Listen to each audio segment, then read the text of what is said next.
অপূর্ব সুন্দর পেঁপে এবছরে হয়েছে। একদম টাটকা তরতাজা পেঁপে পেরে নিলাম।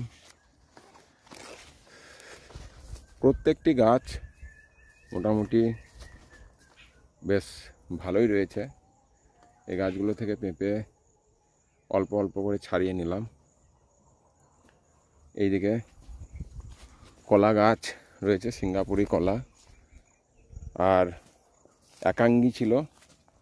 একাঙ্গিগুলো গতবারে তুলে নেওয়ার পরে কিছু কিছু গাছ বার হয়েছিল, তো সেই গাছগুলোকে গ্লাইসেল দেওয়ার ফলে কিছুটা নষ্ট হয়ে গেছে।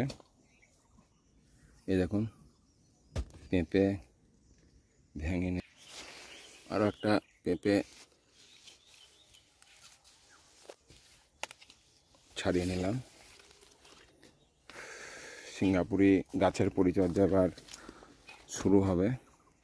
এই পেঁপে কিন্তু আপনার যত ছাড়ানো হবে তত কিন্তু পেঁপে ভালো মোটা হবে আর ধরবে। এই সময়ে পেঁপের বাগানে পর্যাপ্ত পরিমাণে খাবার দেওয়া দরকার রয়েছে। তো ইউরিয়া,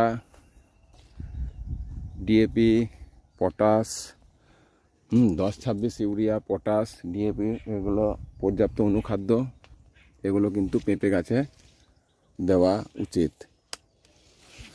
আবারও পেঁপে ছাড়িয়ে নিলাম। আর নতুন ডিজাইনের পেঁপে কি সুন্দর বলুন, তাই না? প্রচণ্ড সুন্দর পেঁপে, দারুণ দারুণ, এক্সেলেন্ট। তো এই দেখুন সিঙ্গাপুরি কলা গাছ, এর মাঝে উদ্দেশ্য হচ্ছে যে পেঁপে গাছ বড় হয়ে যাবে, আর তারপরেই কিন্তু সিঙ্গাপুরি গাছগুলোতে আবার ধরবে, কলা ধরবে। এইবারে পেঁপেটা হয়ে যাওয়ার পরে সিঙ্গাপুরি গাছগুলো আমি ফল পাবো আশা করছি।